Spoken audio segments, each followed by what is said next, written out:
Oi, turminha, bom dia, né? Vamos a mais uma aula de geografia, né? Um assunto novo, como vocês estão vendo. Trabalhamos aí o assunto relacionado ao espaço natural brasileiro, né? Que foi o nosso primeiro capítulo dessa quinta unidade. Trabalhamos a questão da rede fluvial, trabalhamos a questão do clima, né? E agora a gente vai entrar num novo assunto. Vamos trabalhar as grandes paisagens vegetais do Brasil. Então, vamos falar de vegetação aqui no território brasileiro, aqui no nosso país. Então, prestem bastante atenção na videoaula, certo? Agora, eu peço a vocês que esqueçam qualquer coisa do mundo de fora e foquem aqui na tela do vídeo de vocês, tá? Terminou a videoaula, vamos fazer a leitura lá no livro com calma, grifar os trechos lá que é importante e depois responder a atividade, tá certo? Então vamos lá. Primeiro a gente tem que saber que no Brasil a gente tem uma variedade de vegetação, né? A gente tem 3 grandes tipos de formação vegetal. A gente tem as florestas, que a gente chama de florestais, como a Amazônia, como a Mata Atlântica, como a Mata dos Cocais, a Mata dos Pinhais, certo? A gente tem também a vegetação arbustiva, que é o cerrado, que é a caatinga, que são os campos. Temos também as formações mais complexas, que é o Pantanal, por exemplo, e temos as vegetações que a gente chama de litorâneas ou costeiras, que é o manguezal e a restinga, certo? Então temos aí, eu falei 3, mas na realidade brasileira a gente já pode falar em 4 grandes tipos de formação vegetal: as florestas, os arbustos, as formações complexas e as litorâneas ou costeiras, certo? As formações litorâneas. Então, a gente vai ter por toda a extensão do litoral brasileiro, desde o Rio Grande do Norte, né, até necessariamente São Paulo, a região do Rio Grande do Sul, a gente vai encontrar litoral. Então, a gente margeia toda a porção leste do território brasileiro, é margeado pelo oceano. Então, a gente tem litoral muito extenso, certo? Nesse litoral, vamos ter os mangues. O que são os mangues? É essas árvores que a gente vê aqui em Aracaju, né? Que a gente vê aqui em Socorro, quando a gente passa o Rio do Sal, a gente vê muito manguezal. É presente, por quê? Porque estamos próximos ao oceano, né? É essa área alagada aí, né? Essa vegetação que vive numa área que alagada, próxima ao oceano, porque eles precisam da água salgada para sobreviver. Essas raízes expostas que vocês estão vendo aí na imagem, essas raízes longas, né, que saem da terra, elas precisam da água salgada para buscar o oxigênio. Lembrando que o tronco é fino e ela não tem muita altura, certo? A importância do manguezal, gente, é que tem muita matéria orgânica aí. É uma vegetação muito importante, é onde nascem muitos peixes, é onde vamos encontrar crustáceos, moluscos, é onde eles depositam seus ovos. Então, por isso que a gente tem que ter o cuidado com o manguezal, certo? Não só o caranguejo, mas diversas infinidades de peixes, crustáceos e moluscos dependem do manguezal, além da própria vegetação, né? Dessas árvores que vocês estão vendo aí.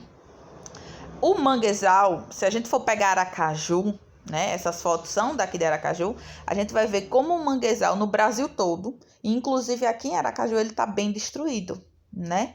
Lembrem, gente, antes de destruir, antes de jogar lixo, de desmatar, que é no manguezal que a gente vai ter muita vida marinha, certo? E ele vem sendo destruído aí pelo intenso processo de urbanização, pela construção das casas, certo? Pela questão de aterros, né, para a construção de prédios, vem sendo destruído por conta da poluição, com os resíduos, com os esgotos, também vem sendo destruído, o lixo sendo jogado. Então a gente vê muito. Ah, preciso ir longe para ver isso. Não, gente, a gente chega ali na 13 de julho, né? Ali é uma área grande de manguezal, ali tudo era manguezal, onde tem aqueles prédios, tudo ali era mangue, tudo foi destruído, tudo foi aterrado para construir as casas, né? Por isso que eu falo para vocês da questão da urbanização. E automaticamente eu tenho o esgoto daquelas casas sendo jogado no manguezal, sendo jogado no rio. Então eu tenho grande destruição do mangue, certo? Além do manguezal, na questão litorânea, eu tenho as restingas, que é essa vegetação que fica aí na praia, quando a gente vai na praia, que fica em cima da duna. Ela é chamada de restinga, fica bem pertinho da praia né? E ela nasce ali em razão do solo arenoso. É uma vegetação que é quase sempre rasteira, né? Ocorrendo algumas espécies aí de médio porte, às vezes um pouquinho mais alta, mas não é muito. Ela geralmente é bem rasteira, certo? Seguindo aí, temos as florestas tropicais agora, que são florestas ricas, gente, bem parecidas com as florestas equatoriais, tá? Porém, elas são um pouco menos ricas em espécie. Elas estão espalhadas também pelo Brasil, claro, bem perto do litoral, na região de Serra, né? Pouco resta dessa vegetação atualmente, né? Por que, professora, pouco resta dessa vegetação? Porque ela foi desmatada para construir as casas, para construir prédio, para construir shopping center, certo? Aqui em Aracaju, por exemplo, Aracaju tinha uma grande quantidade dessas florestas tropicais, que é a Mata Atlântica, né? A gente tinha uma grande quantidade. E ela foi totalmente devastada para a construção da cidade. Se eu disser a vocês hoje que o que é que resta de Mata Atlântica em Aracaju, gente, só resta o Parque da Cidade. O único lugar que vocês vão encontrar Mata Atlântica em Aracaju, na nossa capital, é só no Parque da Cidade. O restante todo foi desmatado, certo? Então, essa é uma grande problemática das florestas tropicais, é a devastação. Ok? E aí tá a imagem, né, da Mata Atlântica para a gente ver. Falar mais um pouco dela, como eu disse a vocês, ela vem de todo o litoral brasileiro, desde o Rio Grande do Norte até o Rio Grande do Sul. Hoje resta muito pouco dela, apenas 8%, né? Ela é a vegetação que mais foi devastada aqui no Brasil, desde quando os portugueses chegaram aqui, que começaram a plantar cana-de-açúcar. Aí depois veio o ciclo do café, veio a implantação de ferrovias, tudo isso causou a destruição, né, dessa floresta, além de, como eu já falei para vocês, da construção das cidades, do processo de urbanização.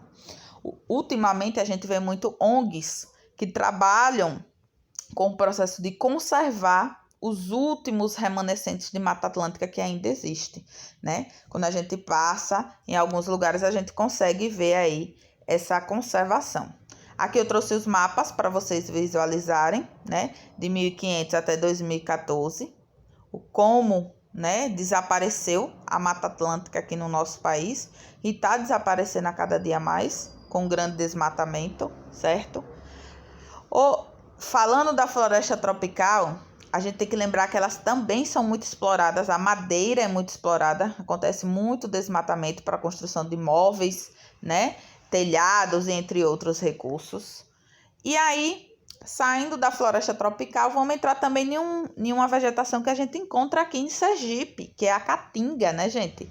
Ela é típica lá do sertão, do semiárido daqui do Nordeste, onde eu vou encontrar espécies xerófitas, que são essas plantas aí que vocês estão vendo na imagem, nas duas imagens, que são resistentes à seca, né? Lembra, o sertão é uma área de seca, o clima semiárido é um clima muito seco, eles passam muito tempo sem chuva, né, com alta temperatura aí.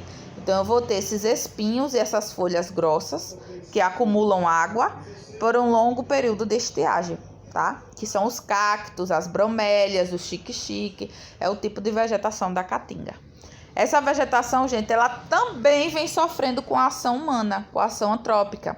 A gente também vem causando a exploração dessa vegetação, né? Ela é retirada para fazer lenha, então você acaba aí cortando a vegetação, desmatando, além de colocar o gado, né, que destrói, além de se plantar outros tipos de cultivo agrícola, e tudo isso é necessário, né, é necessário e acontece, né, diariamente no ecossistema que a gente chama de caatinga, nesse tipo de vegetação, só que automaticamente a gente está causando a destruição da caatinga, certo? A gente vem causando aí um processo que a gente chama de desertificação e de salinização do solo, porque a gente vem utilizando o solo da caatinga de maneira incoerente, né? Gerando grande evaporação da água. Já chove pouco e a pouca água que tem ainda evapora. Depois temos também a Mata dos Pinhais, a Mata das Araucárias, também como é chamada, é o mesmo nome, tá? Fica lá no sul do país, é essa da imagem que vocês estão vendo aí bonita, esses pinheiros do Paraná bem alto, tá? São poucas espécies dessa árvore que a gente vai encontrar, né, do pinheiro do Paraná, que é também chamada de araucária. Dela a gente tira um fruto, que é o pinhão, que é muito utilizado na culinária lá do sul do país. As savanas, gente, que lá na África chama de savana, né, que o pessoal vai fazer safari, é a mesma vegetação que a gente encontra aqui no Brasil. Só que aqui no Brasil a gente chama de cerrado, tá? Ocorre no clima tropical. Então, aqui no Brasil vai ocorrer principalmente lá na região centro-oeste, no Mato Grosso do Sul, em Goiás, é onde eu vou encontrar o cerrado, né? São espécies, como vocês estão vendo aí na vegetação, uma espécie mais rasteira, tá? Poucas árvores a gente vai ver, os arbustos baixos com poucas folhas e galhos retorcidos e com a casca grossa. Lembrar também a vocês que o cerrado, gente, é uma das vegetações que mais vem sofrendo atualmente no Brasil. Muita queimada está acontecendo, a gente está vendo isso nos noticiários, né? Por conta dessas altas temperaturas que estão, esse calor excessivo, o cerrado vem pegando fogo. E fora isso, a gente ainda tem a agricultura lá muito forte, né? Grandes áreas produzindo soja, o que gera aí a destruição desse cerrado para plantar soja, né? Por exemplo, vocês estão vendo aí nessa área uma vegetação de cerrado, mas se eu for plantar soja aí nessa região, eu vou ter que tirar todas essas árvores, tirar tudo. Então, eu acabo desmatando muito o cerrado, certo? Então, é uma vegetação, como eu falei, típica do centro-oeste. A gente vai encontrar algumas ocorrências em São Paulo e Minas Gerais, muito devastada. Olha as queimadas aí que eu falei para vocês na imagem, pelo ser humano, e vem sofrendo atualmente um uso indiscriminado do solo, como eu falei, para a plantação de soja, mas também para a criação do gado. Tudo isso acaba destruindo a vegetação, né? É uma área muito utilizada pela pecuária, sofre grande desmatamento devido à produção do soja, de arroz, de trigo, né? Então, a agropecuária, ela vem destruindo, desmatando o cerrado. Ela vai ser considerada, gente, a segunda formação vegetal mais desmatada e destruída do Brasil. Então, primeiro está a Mata Atlântica, em segundo lugar o cerrado. Lá no cerrado a gente encontra uma grande biodiversidade. Vamos encontrar a presença do lobo-guará, da onça-pintada, da ema, do gavião, entre outros. Então, tem sua grande importância. E também não podia deixar de falar com vocês sobre o Pantanal, né, gente? O Pantanal é uma área, o que eu chamei para vocês lá no início dessa aula, sobre uma área complexa, né? É onde eu vou encontrar floresta no Pantanal, eu vou encontrar campos limpos, encontro cerrado, então eu vou encontrar uma variedade de vegetação lá no Pantanal. E tudo isso vai acontecer principalmente, né? Vai se desenvolver na época de cheia dos rios, né, no período de chuvas, onde eu vou ter aí, pelo Pantanal ser uma área de planície, então um relevo muito plano, que fica alagado, né? Esses rios enchem e formam aí uma área bastante alagada, a mistura entre água e vegetação, né? É constituído, como eu já falei, por uma grande variedade de plantas, o Pantanal. O que predomina no Pantanal é a criação de gado, e quando é inundado pelo rio Paraguai, que é o rio que faz parte mais importante do Pantanal, o gado ele é levado para outras áreas mais elevadas. Olha aí, como eu falei para vocês, uma área de planície, tá vendo, bem plana, onde eu vou ter uma variedade de plantas com alagamento. Só que se a gente pensar no Pantanal hoje, né, outubro de 2020, o Pantanal tá lá sofrendo com a seca e com as queimadas, que até agora ainda não conseguiram ser controladas. Tá, gente? A gente tá vendo isso nos noticiários todos os dias. Todos os dias. Podem acompanhar isso que tá mostrando lá. É uma área do Pantanal que já foi muito desmatada, muito queimada, infelizmente. Os campos são esses que vocês estão vendo na imagem. Campo mesmo, que parece campo de futebol. A gente vai encontrar lá no sul do país, onde eu vou ter o clima frio e seco. Por isso que a gente não desenvolve árvores aí, nem de grande, e a de médio porte que tem, ela é bem pequena. O que predomina mesmo é a vegetação rasteira, essas gramíneas aí, as gramas, né, como o campo de futebol. A grama e capim vai ser a vegetação utilizada aí no campus, por isso que ele é muito utilizado pelo gado bovino, então para pastagem é muito bom. A Mata dos Cocais, que é essa que fica aqui no Maranhão, bem pertinho da floresta amazônica, fica aqui no Nordeste, é uma espécie aí de área de transição, fica entre a floresta amazônica e a caatinga. Essa Mata dos Cocais, eu vou encontrar essa palmeira aí da imagem, que me fornece o babaçu e a carnaúba, que são árvores aí que as pessoas aproveitam tudo, os frutos, a raiz, as folhas, né? Então, são árvores de grande importância para a comunidade. E agora eu vou falar para vocês sobre os domínios morfoclimáticos do Brasil. Esses domínios, gente, foi elaborado por esse rapaz aí, agora, chamado de Aziz Absaber. Ele é um geógrafo, tá? De renome internacional. Aí tá a imagem dos domínios morfoclimáticos do Brasil: amazônico, cerrado, mares de morro, caatinga, araucária, pradarias e a faixa de transição. Então, o que são domínios morfoclimáticos? Foi os nomes aí dos climas, né, relacionando clima e vegetação, que esse rapaz, Aziz Absaber, fez no território brasileiro. Então, morfoclimático é devido às características, como eu falei, da morfologia e do clima, é a junção, por isso que o nome morfoclimático é vegetação e clima juntos. E ele desenvolveu 6 domínios morfoclimáticos aqui no Brasil e mais as faixas de transição, aquilo que fica no meio entre um e outro, tá? Então, não esqueçam disso. O objetivo dele é a conservação do ambiente natural e, claro, dos processos erosivos que são provocados pelos seres humanos.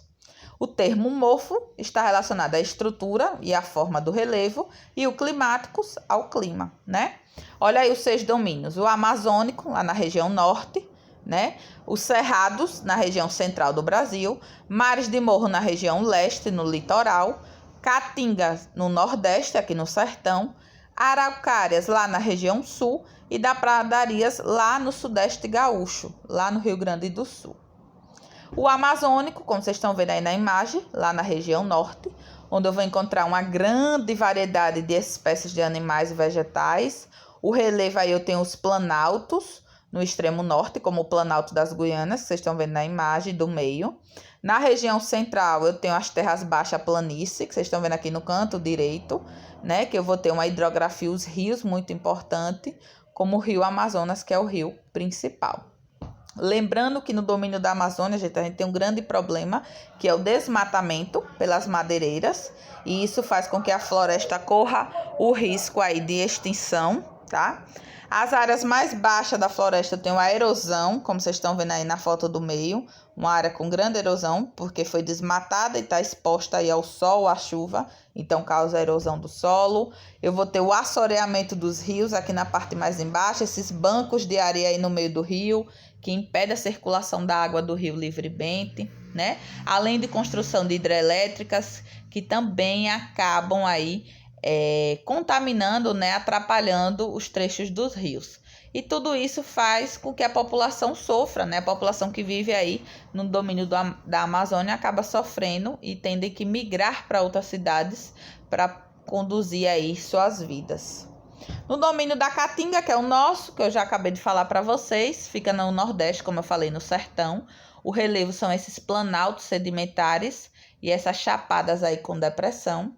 O clima é o clima semiárido, também falei, altas temperaturas e pouca chuva, né? A vegetação é essa mista aí, que eu vou ter casca grossa, esses troncos aí tortos, retorcidos, né?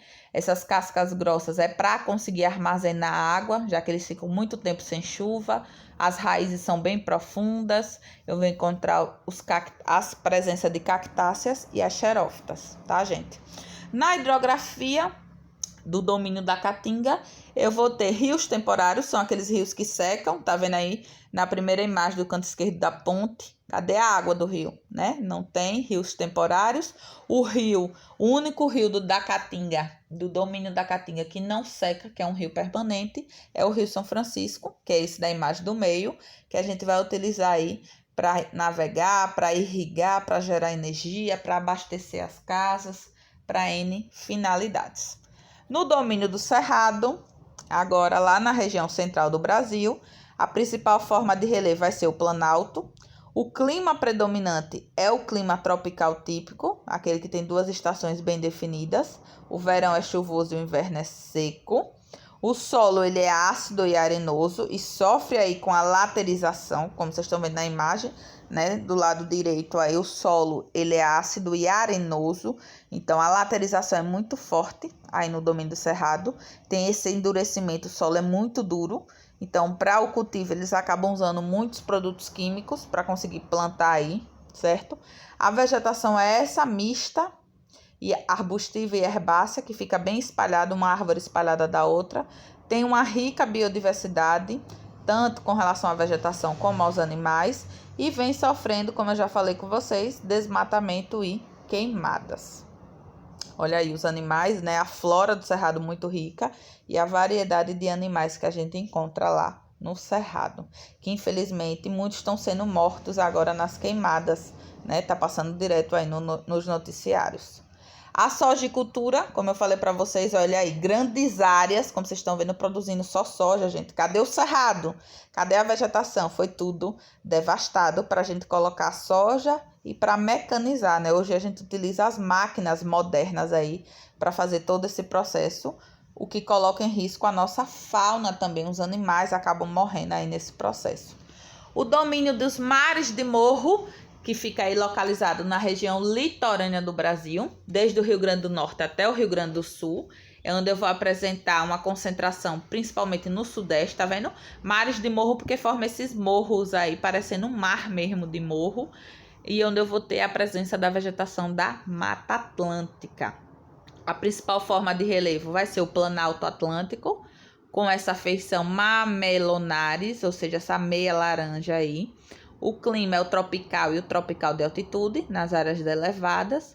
A vegetação é a Mata Atlântica, tá?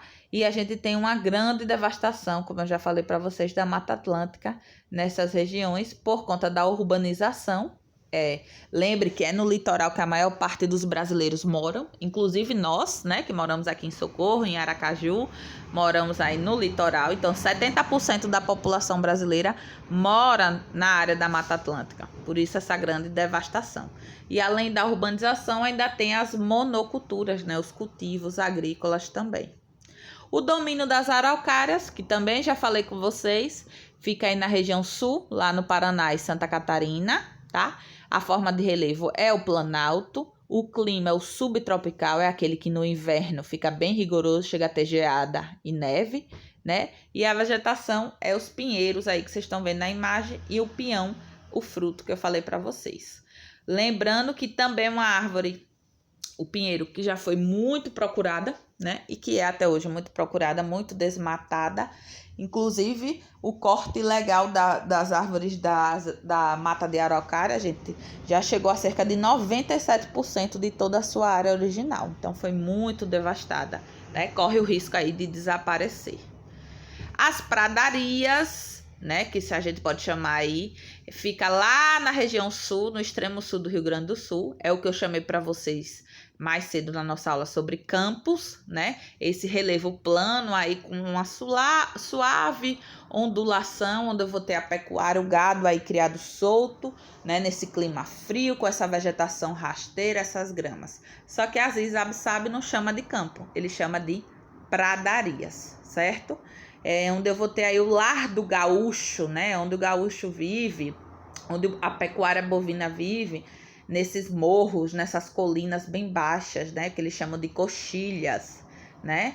Então, sofre também as pradarias, gente, porque o gado vive pisoteando aí esse relevo, né? Essa grama, e isso impede que muitas renasçam, isso gera muita erosão, transformando essa área de pradarias, tá?